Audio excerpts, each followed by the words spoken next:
I am joined today by David Gold coming to us from England. David, welcome. Good to be here. Hello, everybody. All right, tell me, how did you learn bridge? I knew about bridge because my dad was a bridge player, but I didn't know how to play. I was about 16 and I was in the sixth form common room at school, and there were some kids playing cards. And I asked them what it was, and they said bridge. And I'd heard, I knew a little bit about bridge. And I said, okay, cut me in and teach me how to play. They just sort of explained it to me, and I started playing. And that's about it, really. I just got addicted to it pretty quickly. Yeah. Got addicted pretty quickly. So when did you start, like, going to the club or going to tournaments? So I learned at school. I also was a chess player as well. So I was already into games. Me and another guy, we were keener than everybody else. And we started finding out about the duplicates and playing together. And we turned up to our local bridge club, and they told us to come back on the novice night. And I always say as a joke that one day I will, because I obviously never went back there. And we found the odd duplicate to play in, and we just started playing together. We'd take on other kids at school, but my school hated it. They hated particularly me playing bridge. They were very anti it, so it wasn't Why? supported. Well, it won't have helped that I was failing everything and a troublesome pupil. You were So probably like that before you started playing bridge, right? they was exactly. So they now, yeah, they saw this as like even worse. They were very anti-bridge at that time, and that's basically how I got into it. Yeah. And then when and how did you get good? So what happened is, so I learned at about 16, and I was playing it like in the school common room. We were going to duplicates here and there. I was reading books, dealing myself hands at home.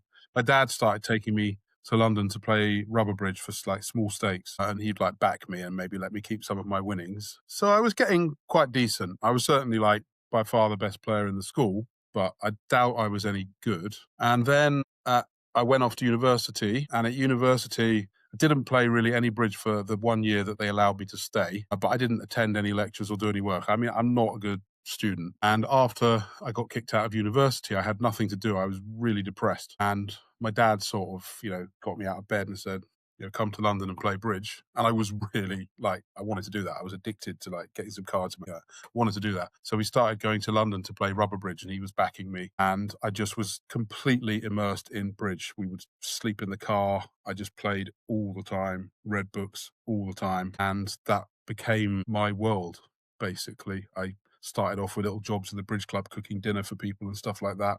And at some point, I made up a game like as a host. I was above what I was supposed to be playing in, but they were desperate. At the end of the night, they said, "You're not cooking dinner for anyone anymore. You're a host."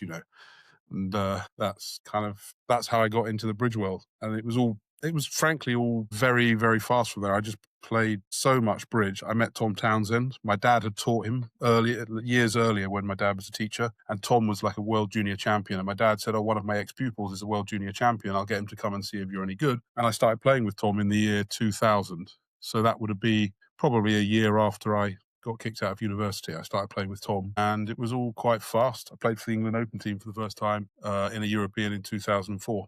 Played Cameros in 2001. So it was all quick, but I didn't do anything except play bridge. Were there mentors that you found in London? Yeah, Tom Townsend was my early mentor, almost my own, not quite my only mentor, but 95%. He was my partner, very good player, very experienced, very hard on me, but I learned a huge amount from him. But I did get to play on like London teams. I got to discuss a lot with Gunnar Hallberg in those days. I've got mentors later on. Tom's the biggest one in my early days. And then to some extent, I would say actually Gunnar, because I used to play on teams and Gunnar loves to talk bridge. And I would just, lap up everything he said, basically. And what were some of the books you were reading at this point that were really Well, influential? so at that point, I would generally bridge magazines, I found, or world championship books. I've always liked those. Earlier on, I read all the Victor Mollo and any Terence Rees books that my dad had lying around. My dad had a lot of the old books, so I did read quite a lot of old stuff, although some of these players I still play against today, which is quite amazing, or indeed play with. But that was what I started. But then when I was sort of developing, I like reading World Championship books and bulletins. And obviously, World Championship books in the early 2000s was really the only way that you got to see what was happening in World Championship. Not like now, where the book is just a reminder of all of the view graph that you've already seen, or in my case, I might even have played in. So it was very exciting to me. And from my perspective, I was reading bridge from the best players in the world. So that's the sort of stuff that I read. And I just read it because I enjoyed it. I mean, not because I wouldn't say I was like, right, it's time to study bridge. It's just, I'm lying in bed go to the loo, read bridge. I enjoyed Do it. you read much these days? Being honest, I wouldn't say I read, no, I don't read bridge books, but I do follow bridge. I mean, I go through a lot of the Viewgraph archives when I wasn't able to watch it. Definitely very, very aware of what is happening in bridge around the world in the kind of more interesting higher level events. So I still follow bridge and I probably kind of watch and go through more archives than most people, I would say, without obviously being a geek, but I just do because I find it interesting and I want to know what other people are doing. So what are you looking for when you study those ViewGraph archives? Well, I want to see there are certain players, particularly, who I'm interested in how they play because if they're really good players, I want to learn from them. I'm also just interested in the people I'm playing against in their style and their habits. My view is that most bridge players are towards the game of bridge relative to the level that they're playing at, are, in my opinion, ignorant. And when I played chess, a club player can name you the 10 last world champions and the like top 10 players in the world and what their ratings are. They understand what all the world championships are. They understand all of the theory. They've probably got a library with 50 to 100 books. This is just a club chess player. All the people I hung out with knew everything. In bridge, you talk to the top players, they don't know this information. They don't know anything. It's like unbelievable. They don't know who anybody is. There's no kind of interest in finding out who anybody is. This is for most people. I'm not like that. I am interested. And to me, it's normal. It's like if you watch sport, you learn about all your favorite, whatever, football players, cricket players, rugby players, tennis players. You know what the world rankings are. You know kind of who's who and who's in form and who's actually good and who's underrated, who's overrated. Bridge players, by and large, don't know that. I would say that I generally do. I have a good idea of who's in form. I know who's giving true count. I know who's not, just because I look through it all. It's scouting. For me, the net result is scouting, but the reason I do it is more because I'm interested in the game that I play all the time. And I'm always surprised at how different other people are, because I'm not saying in this, I'm a clever clogs, this is what I do. To me, why wouldn't you do that? I mean, the poker players, I mean, the theory they go into is extraordinary. How can we, you're like top level bridge players and they turn up to the table, and this isn't picking on Americans, but I'm just giving an example. They could be playing against one of the best players in Europe and these two American players have no idea who they are. And not only that, what their style is. Are they giving true count? I don't know. I've never seen them play. Well, you could have seen them play. There's 1,000 boards of theirs on the BBO archives that you could have had a glance at, So that's a funny thing about bridge. Why do you think that is? Think what I've noticed, most bridge players are really kind of only interested in their own bridge. That's my impression. Maybe that's wrong, but it's not clear, but I do think that I'm not making it up. It's been my observation for years. You're the first person I think that I've talked to who said that they, maybe a couple, but who go and study the ViewGraph. Yeah, and for me, it's not even study. It's just like I'm reading through the stuff. Yeah. I'm enjoying it. Like I'm enjoying it. You know what I mean? And I'm not the geek type that has database. I know people who get databases of this stuff. I'm not someone who does that. But I just read through it, and I'm just like, I could tell you amongst the kind of top players their style in the carding. Most of the pairs, you say to me, this pair, and I'm like, you can bank on their count. This pair, their count's more deceptive, lots of super preference. I know all these kind of the things that I think we should all know.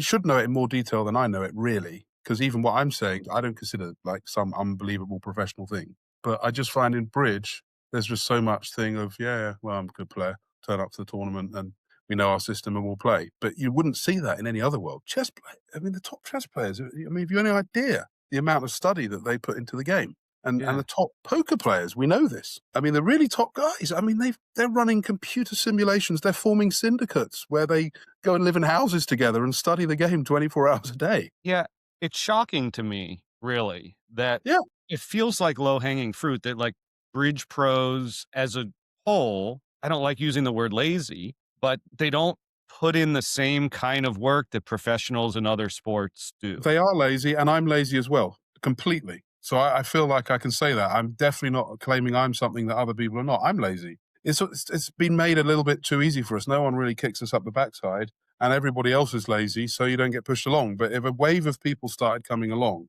where they really studied the game, we might have to buck our ideas up, Do you think that having more and better data will compel us to do this? That, being able to do real statistical analyses will affect us like it has in physical sports? Yeah, it might if enough people are really getting into this. Yeah, it might. And obviously, I do know people who run data and simulations, but some of those data and simulations I don't think are yet that helpful. What I mean by that is I think it's really important to know players' habits, which is the equivalent of poker tracker. I don't know if you know how much you know about poker, but knowing a player's habits and betting patterns and all that is obviously astronomical in poker, to the point where if you're being poker tracked, you basically can't play somebody else. I mean, you're just dead. And there is an element of that for sure in bridge: defensive styles, opening lead styles, carding, all this sort of stuff. So that sort of stuff for me is what is the biggest thing that should be focused on. This thing where you do statistics on what the best opening lead after 1-0, 3-0, and they put the hand in the simulation, I don't believe in those. And maybe I will one day, but I don't believe in those computer simulations at all, because it's so difficult to get the parameters right for when they open 1-0, when they bid 3-0, what partner does when they win the opening lead and are required to switch, they don't do it, what they're supposed to do at trick 3. All these things are so complicated, it doesn't work in real life. But I feel like if once we have the data, we can be, in one major 2 no Trump auctions, you're doing 30%. And, maybe your system is not optimized because other people are doing better when they start one major 2 no Trump. Yes. Yes. So you mean that type of statistics, which I admit I haven't even thought massively about that. But yes, absolutely. You can use statistics to analyze your bidding systems and even mistakes that your partnership is making. And surely it's going to become, you would think, part of the game, but it might take a while, because on a technical front, clearly bridge has made slower progress than all of the other mind games. Yeah. Backgammon is light years ahead. I mean, it wasn't. Poker's gone completely bananas. Chess has always been very, very studied, but has gone a leap since there have been engines. And I think Go has as well. Draft has been solved. And bridge is still relatively, it's advanced within bridge, but it's in the dark ages compared to the other games, let's be honest. What's it going to take to bring us out of the dark ages? Well, it takes some impetus from probably the younger crowd. If they start doing some of this stuff, they're going to make it harder for other people, and other people will follow suit. And probably the older crowd will just not be able to compete if they take it that far eventually, which is, again, we've seen that in poker quite literally. You think there's enough of an edge to be gained that, I mean, because we're talking about a lot of time and effort. Yeah, we are. We are. I think there probably is. I think that people will go, "Oh, David's talking nonsense." People like to say it. They like to go, "Oh, computers will never beat humans at bridge." I mean, you got to be kidding. I mean, that is the biggest. I mean, someone puts money into bridge, we won't even be able to compete, because the best players in the world at bridge, in the grand scheme of things, are hopeless. They're not as good as the best players in the world are at poker, chess, and backgammon. That's just 100%. We're all terrible. It's just a comparative thing. Computers can slaughter us without even being on their A game. That is just for sure. And therefore, it says to me that a young crowd, don't have to be young, but that's the most likely, really studying this game, I think it should be possible, but it's probably very difficult, and it may not happen anytime soon. So I think that Eric Kokish did some scouting and things like that for the nickel team back in the day. Why do you think other sponsors haven't hired someone to do this for them? Yeah, well, there's certainly other people who do it. We've got at least one person in England who does it a lot, and it actually used to be my coach, a guy called Phil King. And when he coached Tom and I, he's got tons of stats on every situation, and he's got a lot of interesting information. Now, putting into practice at the table, I don't know, but he will tell you a lot of interesting situations. And another person, I played on the team with Bart Nab from the Netherlands, and he's got a million of these stats as well. He does a huge amount of analysis as well. And I suspect some of the other Dutch players use that. And I've heard of other analysis in countries like the Netherlands before. No surprise to anybody, I'm sure. But yeah, in terms of sponsors doing the analysis, you're right. Why they don't do it, I don't know. I mean, I do know that if I'm on a team where I have a right to ask the coach for something, like the England team, I say, for me, the most useful thing that the coach can do is give me information on the people I'm going to play against. Say I'm playing a completely new pair that I don't know anything about. Like, I meet them at the table in some 16 board match, or maybe it's a 60 board match and I might play them a bit. I mean, in the very early boards, I don't know about you, but even when I'm dummy, I'm paying attention to tiny things on their count. Like, I mean, if this is a pair and I see declarers cashing along suit, they're both bothering to go out of their way to give their count in the awkward manner, as well. Like they're playing their high-low upside down with three small. when it's completely irrelevant, which a lot of people do because it's so ingrained. And I'm really good players as well. We're not just, this is like really good players can be so ingrained with the count, they actually can't stop doing it. I'm paying attention to those little things, and I don't want to look at their card and let them know that I'm paying attention. I'm just quietly minding my own business as dummy, but I am actually watching all that stuff. But obviously, I might have to declare a hand or something important earlier than I've seen this information. So it would be nice if when I got to the table, my coach has already given me some of that. To me, it does absolutely does make a difference. We've all been there of you're putting all your bits of information together, and one of the information is some carding thing. And it's like, I don't even know who this person is. I mean, are they good enough to do that? Are they that smart? Are they tricky? And you don't know. And it would be nice to know that.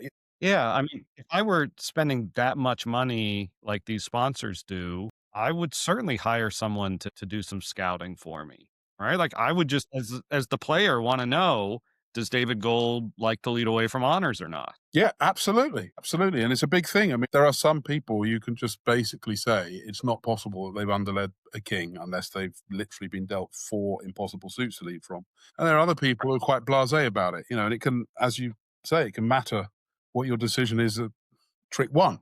So I do think this information is very important to furthering the game. It's difficult to achieve and to do, but I sort of think it should be a little bit more normalized. And certainly as an individual player, at the very least, make oneself aware as personally do. And I would say, genuinely would say that I think that I would know more information on average about the other top players genuinely than almost anybody. It sounds like it. I promise you, if you ask me about players, I can tell you, I reckon a lot more than most people could. And certainly who's won what and who's done what, because I've always followed that from my chess days. To me, it's just normal.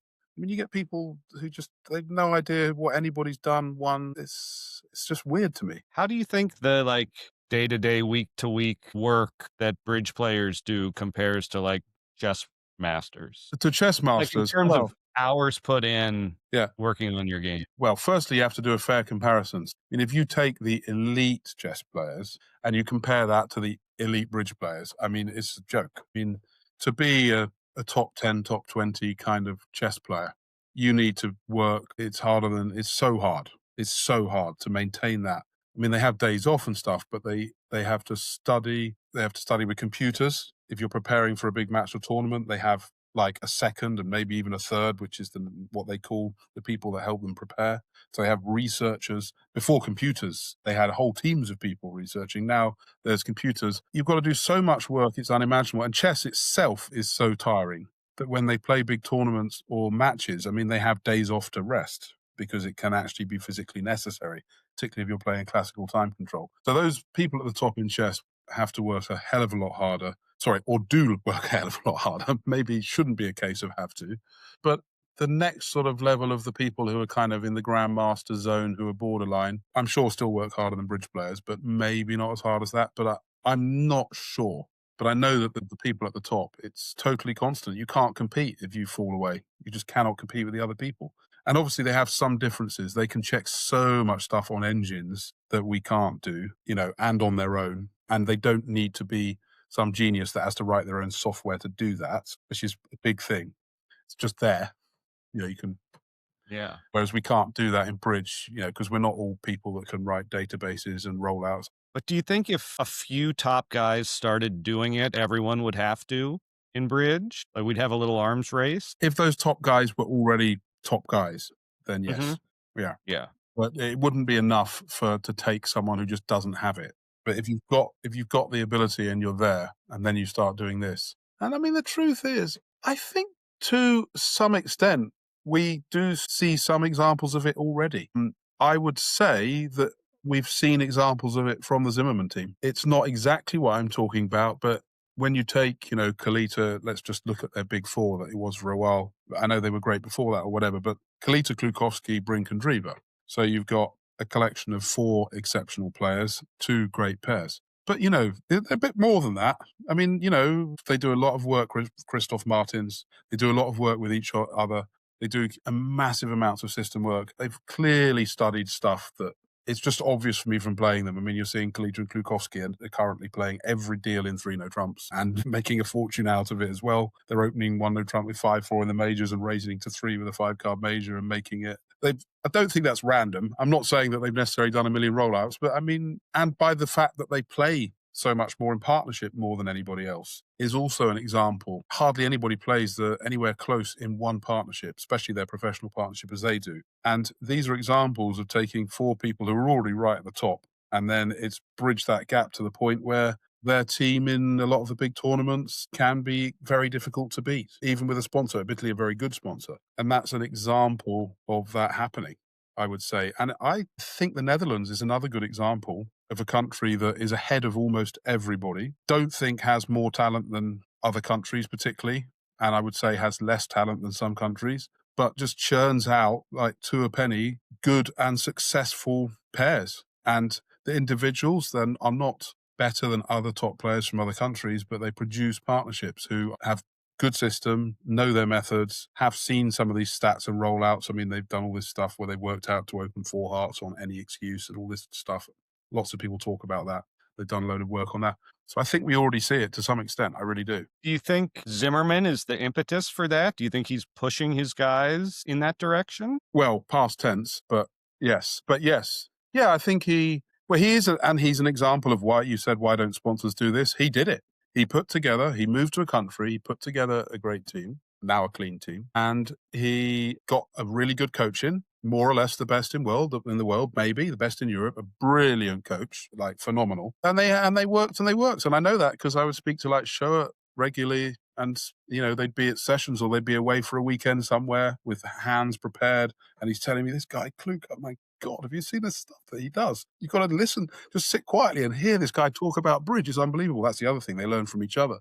So when you've got those guys who are doing all of that, you get to the table with them and you're kind of quite good or whatever, and you're playing with the guy that you play with once every few months, and you've sort of checked out what you're playing on the plane, you feel a little exposed. You know what I mean? So, like I said, you're one of the first guys I've talked to who has really expressed this. And so I have to ask, why aren't you doing more? It sounds like you're doing more than most people, but there's more you could be doing. I am in some ways, but firstly, disclaimer, I am actually incredibly lazy. But I do have a good memory for system. I do, go through all these archives and know a lot about the players, those sort of things. And I do get myself, when I'm up for a tournament, I get myself into the right kind of frame of mind. Clearly, there are loads of people who are doing something great as well. Because I mean, it's not like I'm beating everybody or anything like that. And I'm not trying to claim that I'm doing anything better than anybody else is. But why don't I do all these things? Probably because I'm lazy and I don't have to, and I haven't been forced to. And I think it's too easy for us. Firstly, it's sad, but when you're as a bridge professional, bridge is your living, and that's very important. And we're not under probably enough pressure. And okay, you want to win, you want to do well, you want to do stuff for the client, but obviously the money does have to matter in the sense of you've got to make your living. Sorry to be blunt about it. And I think we're just not probably, a bit of whipping up, people were sort of like, no, if you don't get your act together or if you're going to screw all this stuff up, you're going to get fired, which doesn't happen at all in England. In America, it is a bit more, if you have a bad season, you're probably going to get dropped. It's a bit more businesslike, admittedly. And America does a hell of a lot better at bridge than my country does, and almost any country. And there's some reasons behind that as well. But in my country, you'll be still on the team the next season and the season after. It doesn't matter how badly you play. You're in.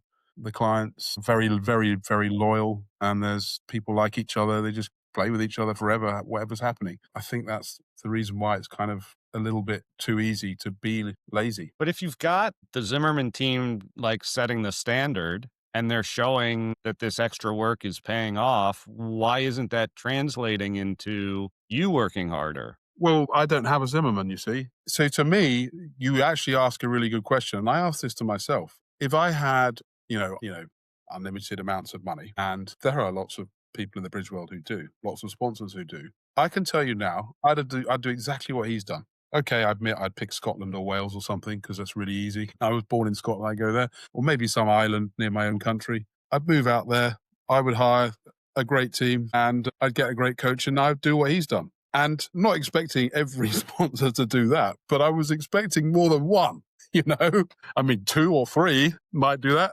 Actually, another one, I guess, sort of has. Now, I understand Rob Hell has got some project in Mauritius, So that'll be interesting, but it's Right. rare, right? And I say that to myself. We talk like, I mean, I've got all this money and it's my favorite thing and I'm actually quite reasonable at it myself. Why don't I just do a project and do it? I can do this. I think what Zimmerman did, just the fact that he sat down and said, this is possible to do. I can get good players in, move them to this place because it looks like I've read through the rules. I can do that. I'll get them a coach in. I want to win some Bermuda Bowls and all this, that, and the other. I'm just going to do it. Sod you. I mean, I actually think, it was brave of him to do. Fair I mean, play. it started with the Dallas Aces, and Right. that was like the '60s. Right. It boggles my mind that people haven't followed that formula because it worked. They It brought in a works. drill sergeant and he treated them like professionals. They worked 40 hours a week and they weren't allowed to drink and they were his employees I and agree. they got really good. I agree. I completely agree. I'll tell you now, and any English sponsors out there, if you're listening, sorry to the Welsh and the Scottish, move to Wales or Scotland, buy a building, put your team up in the building, because it's really easy for us going from like England to Wales or Scotland as well. Like it's a little drive and we're basically in the same overall country. Do whatever it is. You're there for a year or two, enter the Welsh trials. Our team will win it. No offense, but it will. And hey, presto, play your European, you get to the Bermuda Bowl, and it will cost you a lot less because our players are a lot cheaper than Zimmerman's players. And you don't have to live in Monaco or Switzerland. You can live in Wales, which is one of the cheapest places to live in the whole of Europe. Yeah. But even though you don't have a Zimmerman who's doing this for you now, certainly your stock would go up if you and a partner put this sort of effort in, right? And presumably there would be a return on investment Yeah, they for would. I you. mean, but it is a little bit of chicken and the egg. There are a few factors. I agree with you. We have a problem in England. We have a fairly good sponsor scene, best in Europe by miles. So I'm certainly not complaining. But our sponsors often like to either partner the pro or they like to decide who should play with who. So we don't have partnerships playing lots of bridge together. And you'll see examples of it. Like I turn up to play with Robson for England, and that will be the first boards we've played in a year because we don't play together. We're all in different situations. I'm not saying we've got no partnerships who play. We've probably got one or two partnerships literally at the top that play regularly or play a lot of bridge together. So certainly in England, it's quite hard to develop this partnership that's going places. It takes time. Meanwhile, you've got bills to pay in the interim and you're not yet, you know what I mean? It's a little tricky. Certainly in my case, I've been in obviously various partnerships. Like in my case, the time for me to do that, I actually sort of did it when I was younger to some extent. I really did. And there was obviously less pro bridge. And I sort of did it. And I'm not really in a position to do that now because I have certain needs in my life and a position in my life. Like I personally can't really, I'm not saying I can't work on a good partnership, but I need to be like in a professional situation, to work on that partnership. I'd be happy to play 200 days a year with a professional partner, but I need to make a living out of it. Do you think that cash prizes would change that dynamic? Probably not. Only if the sponsor situation massively crashed, and in some ways maybe it is crashing, but I don't think so. The problem is with the cash prizes, they need to be huge. 'Cause I've heard people say it before, oh, we'll run a tournament and they can win $1,000 or a few $1,000 or something. And it's like, yeah, but they then have to play all these days to maybe split $3,000 or something. And they're earning whatever they're earning, a couple of $1,000 a day or something like that each just to play. And so you go, well, we'll make the prize huge, but you can't do it because where does the money come from?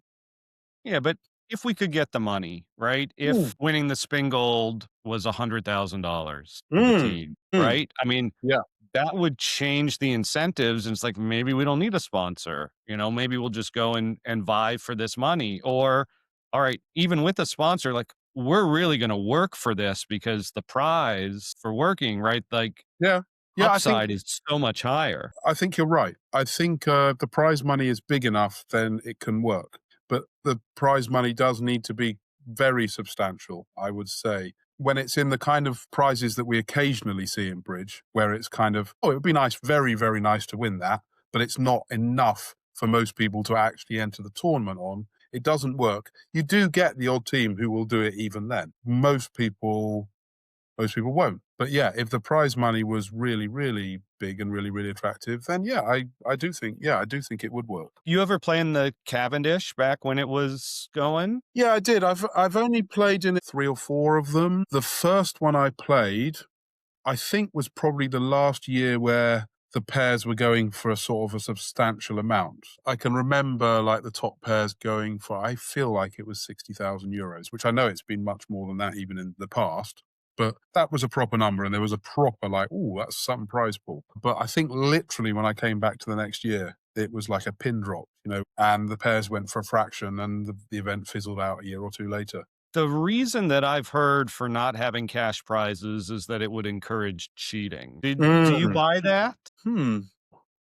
Obviously, we sort of get, as we now know, we had a lot of cheating anyway, and I Right. I guess mean, still I feel some. like the professional client system encourages cheating already. Yeah, I gotta say, it wouldn't worry me so much. I think that obviously you have to have good security, but I think it would sort itself out. I think now, especially now, the players know enough, they understand enough. You've got some people involved in the running of the game that are tough enough and smart enough as well that there would be big consequences for cheating, and there's a good chance you'll get caught. It won't totally deter it. Won't be, enough. But I would be prepared to play in those circumstances and risk it. Apart from anything else, I trust already a very good percentage of players just without even blinking, you know, already. And so there's only then like some who I don't trust. And in some case, it may just be that I don't know enough to trust them. It's not that I distrust them, if that makes sense. Yeah. So I would be fine to play in those circumstances. I don't think it's such a big deal. So let's try to imagine a world where bridge is like the PGA, the professional golf, right? Mm, Where you have a few big majors, you have some smaller tournaments, but everything has substantial prize money. And that's how pros make their living, right? mm. You get a significant amount for winning. How do you think that would change your life, your game, your preparation, and just the game itself? Would there still be sponsors? There'd be backers. I think it would develop in a slightly pokerish route. You get backers who take a share of your action. There'd be tons of that, and even from player to player. And you might find people started playing some cash games. I mean, I think it could get very pokery.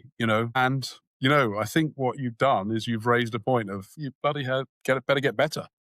Yeah, I think that's Do kind you, of what you're getting at. do you think that would be a net positive for the game? Probably look from I'm always trying to be as honest as possible. From a lazy git selfish perspective, or there's the nice security of you just get paid, you play and you get paid. So I was just like, yeah, can we just keep it like that? That said, I don't think that as a living is some safe living. I mean, it could be gone in 10 years, and it could be gone in less than that, or certainly very hard.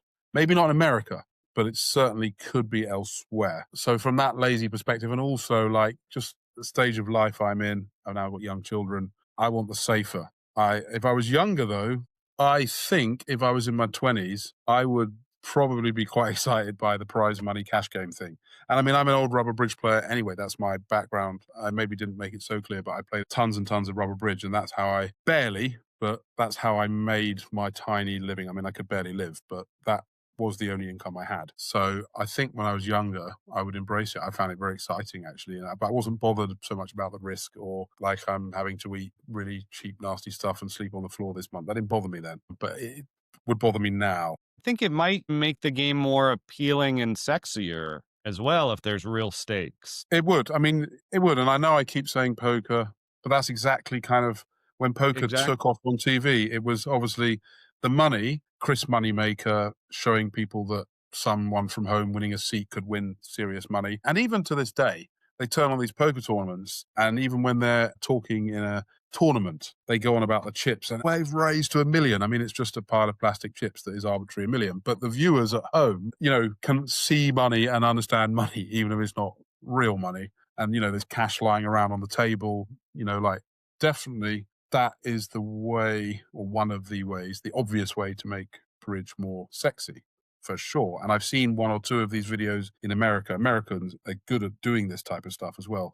I've seen ones where they've tried to present bridge of, yeah, these guys can earn huge fees and sponsorship and money to try and excite people in. But it obviously needs to be constant. And then something needs to happen where someone goes, whoa, hang on a minute. You mean I don't have to go to work? I could just take this game up and do that and win that? Maybe. Yeah. Have you had this experience where you meet someone who doesn't know anything about bridge and you tell them you're a professional bridge player and they're like, "Oh, that's exciting, right? Like, is that like poker? How much do you make when you win?" and you say, "Oh, that's not how it works. There's no prizes," and then they just totally lose interest. Yeah, I've had lots of experiences of things similar to that. I mean, normally when people ask what I do, I know this when they know nothing. I know that they sort of not going to know anything about my world. I know the conversation is just going to go south, or at least that's the way that I think. I just say, "Oh, I'm a professional card player." I don't say bridge because they just say, "What's bridge?" And I say cards.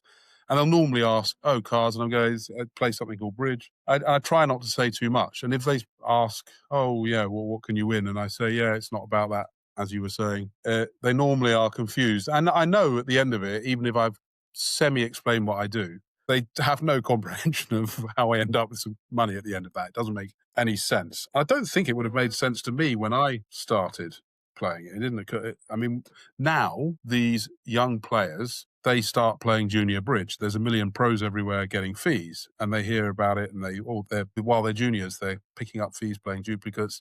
They're going over to America, being hired for a Swiss, and getting amounts of money that would have seemed like millions of pounds to me when I was their age. And it's just part of the game, and it's so normalized. For me, when I started bridge, I didn't even heard of anything like that. That wasn't why I was playing bridge. I'd literally never heard. I just enjoyed competing at bridge. And it was a shock to me when someone said, "I'd like to play some stuff with you and I'll pay you." Bugger, it was like £50 a day, yeah, nothing. But to me, that was like, I'd never seen £50. I honestly had never seen £50 in one go. I mean, £50 is not very much money. That is like 70, $80, is it? Something like that. And now it's just like so normalized. And they just think, oh, yeah. And they're negotiating their rates and all this. It's cool. Yeah. I know chess players prepare for a tournament physically. Like Magnus Carlsen will talk about getting into shape before a big championship. Like, do you think that's something else that should translate over to bridge? Well, firstly, I'm very out of shape, obviously. So don't anyone think that I'm preaching to anybody here. But yeah, of course it makes a difference. Of course, I have times when my weight zigzags. I have times when I'm at better weights and better places. If I go back to 2017, when I got down to almost my correct weight, which is a lot lighter than where I'm at now. I slept better. I felt better. I had tons of energy. So it 100% makes a difference. And that's another thing we should do more. And I don't do that. I should. But I will say, and you're right about the chess players, they're mostly pretty fit at the top. Magnus Carlsen is super fit, and they mostly are. But there are some exceptions. But sure, Magnus is, and most of them at the top do look after themselves. And again, when the people you're competing with are doing that and are doing everything, every little bit does help. Do you do anything at a bridge tournament to try to maximize your performance? I do a little bit.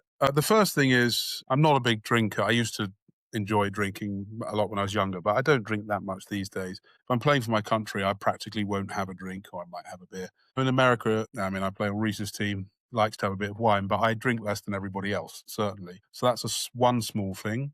I go to bed at a sensible time. I'm not the best sleeper, but I do go to bed at a sensible time. I don't have sweet breakfasts. I have a good protein breakfast because for me that works. Sweet breakfasts are a disaster in terms of my energy level and my mental fog. Small lunch. Everyone knows I have big dinners because I post videos of them uh, these days. And I try and walk a bit. Like I would say I'm healthier at bridge tournaments than I am at home, despite what it might look like. But not super healthy or anything. In my own way, I get myself into a sensible state to be at the table. But is it on a level that it should be? No, none of us, or very few of us, sorry, some of you out there maybe, but most of us are not as professional as we should be. That's for sure. And I'm not as professional as I should be. But I would say within the context of the expectation in the world, I would be a comfortable pass. Would say towards the top, it sounds Towards the like. top. That's the other thing. I don't do any drugs or anything like that either, and never have done. So I don't do any drugs. I don't get drunk ever. So even when I drink, I never drink to the point where I get drunk. I mean, I have done, but not in over 10 years. I've not been drunk in more than 10 years. So, I'm sensible. All right. Tell me about playing with Zia. How is it different playing with Zia than anyone else? Well, it is very different because nobody thinks about bridge like Zia. And this isn't some hero worship thing. This is just how it is. Zia is phenomenal. He's a phenomenal player. And some people watch him and goes, yeah, we know that. You're not telling us anything new. But actually, a lot of people say, oh, no, he's past it. And Zia's not that good. He's overrated or he's just a trickster. They're so wrong. Zia is outrageously good. And he turned 80 a few days ago as well. I mean, it's not even fair. He thinks about bidding and defense like almost no, particularly in the bidding. Luckily, with the bidding, we think similarly because there's a rubber bridge background. So we blend well there. I love bidding with Zia. He's the best bidder in the world. I love bidding with him. So I would say that where it's different is that bidding with Zia is easy and bidding with anybody else is difficult, with a couple of exceptions like Andrew Robson. Defending with Zia, once you tune into his wavelength, and it took me, we've been playing together for nearly 8 years. It took me the first probably couple of years to tune into the defensive wavelength and the leads, because you have to be prepared for ace under leads, doubleton under leads, all sorts of weird, where he leads low from a doubleton, leads the jack from queen jack, all of which we tell the opponents, but you have to be thinking that this is possible. Once you understand his wavelength, defending with him is an absolute joy as well. And I'm now at a stage where I'm very comfortable. That's not to say I'm getting every hand right, but I'm tuned in. He's unbelievably sharp. He's a very quick thinker. I learn a massive amount from playing with him, and I love playing with him. And it is a bit different, but it's different in a good way, where it's a treat and it's a joy. I really look forward to playing with Zia. I did for a while find it sometimes difficult. I don't anymore. I just look forward to it. It's a pleasure to play with him, and he's honestly an absolutely amazing player. Do you adopt that eccentric defensive style? Are you underleading aces more with him? Yes, not as eccentric as him, but I definitely lead a lot of false cards. Probably not so maverick with an ace under lead or something like that. But in terms of false card leads, it's just literally part of how we play. And I'm super comfortable with it. And in a lot of these situations, one of the things where people are scared of like false card leading, let's say low from a doubleton, or leading mud, but then going low, showing a doubleton instead of going up to show the three. But you want to go low to kind of screw declarer. But you don't want part to think you've got a doubleton and all this. Is what Zia's been brilliant at is most pairs, I can tell you this now, are ridiculously rigid and true in their carding. And certainly if they come from Poland, Bulgaria, Netherlands, France, unbelievably truthful in the count. And they just figure, I will tell my partner exactly the count. We won't screw up defense where it was just required count. And they're scared if they lead a false card. They never lead a false card. A pole, they've got 3, they lead their middle, they've got 4 to an on, they lead their lowest, never deviate. But what you need to be able to deviate, you need freedom from your partner, that he's just got to deal with it and solve it. And very early on, Zia said, I want you to do this. It's my problem. Obviously, there are situations where you really can't screw partner, but it's like, I want you to do this and it's my problem. And little things like, and this is just game theory, partner leads a card. There's ace, jack, 10, 4th in the dummy. And he goes jack and you've got the king, queen over, right?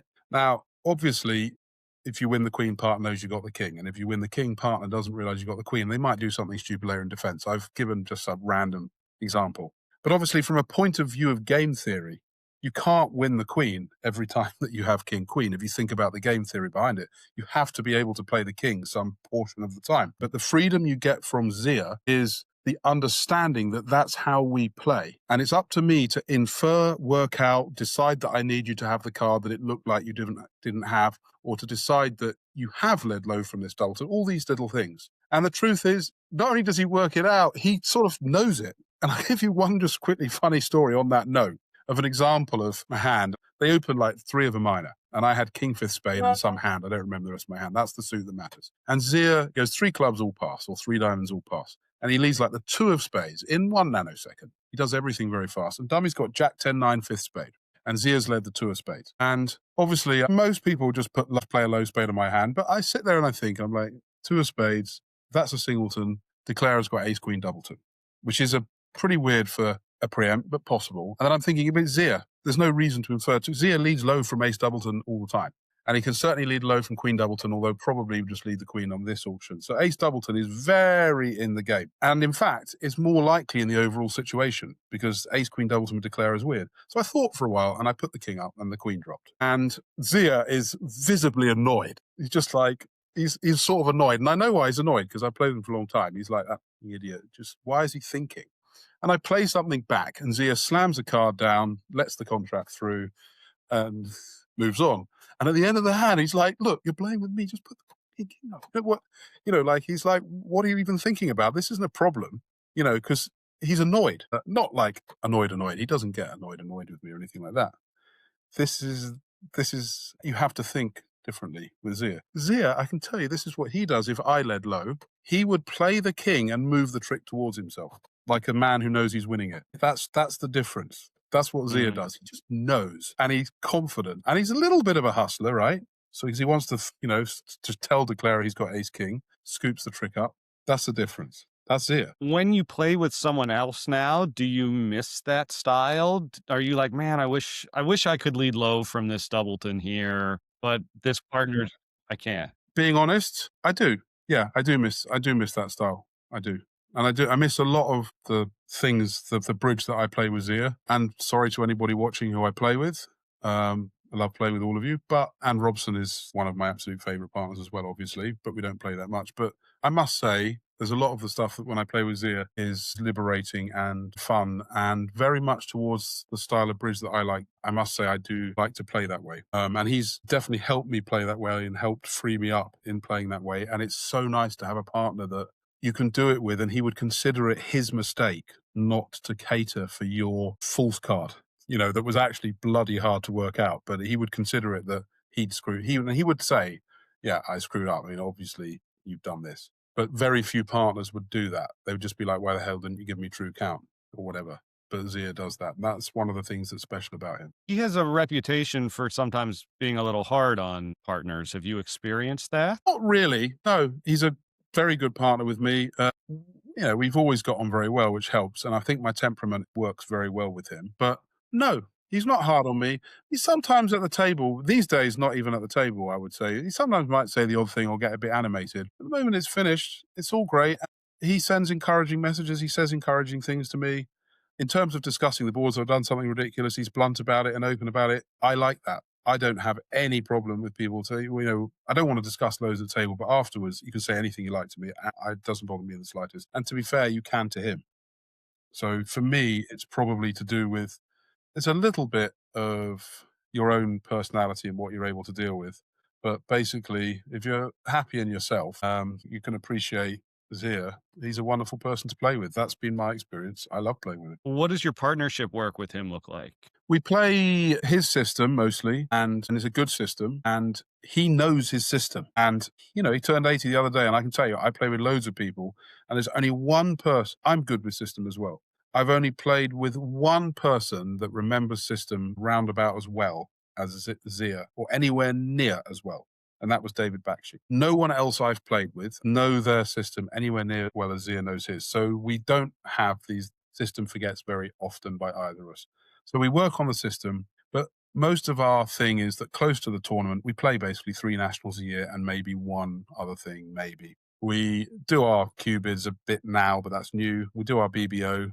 We go through the system. We talk. There isn't loads of work. There isn't loads of practice. We could go to much, much more, of course. We could. We could definitely be much better. But we do, I would say, we at least know our methods and know each other pretty well, that we can play to a pretty good standard almost straight away. We get better after a few days, though, to be fair, when we turn up to tournament. We are playing better, and we're normally playing pretty well by the last weekend, but we obviously have been knocked out by then and now playing in a Swiss. So if you could just play full time with Zia, would you like that? Would that be a situation you would like? Let's say in the world I was talking about with cash prizes, and you could just be partners with Zia and play all these things and win prize money. Is that the bridge you would like? Yeah, I'd love to play with Zia. I also, as I say, I love playing with Robson. It's a different thing as well. Andrew Robson, I love playing with. Those are the 2 best people I play with. So again, anyone who sees this, that's not me knocking you, but those are, without question, far and away the 2 best people that I play with currently. There's no question about that. And I love playing with both of them. But yeah, I love playing with Zia, and I'd love to play loads with him. But obviously, he needs variety. I probably need a bit of variety. He is 80. Okay, he's got the mind of younger than me, unbelievable mind, and all that kind of stuff. And I understand any year he may get bored or may want to do something else. That's fine. But for now, yeah, I'd love to play with him as much as I can, and I'm grateful for the amount that I can play with him. I mean, and I really mean that. Well, thank you, David. This has been such a great conversation, and I really appreciate your honesty. So thank you. Well, thanks for. It's been nice talking to you. We've never really had. I don't know if we've actually had a conversation other than a few pleasantries, but I've enjoyed it. But, maybe we can have a beer sometime, and you can tell me a bit about you. Yeah, would love to. All right. Well, I'll see you in St. Louis. All right, great.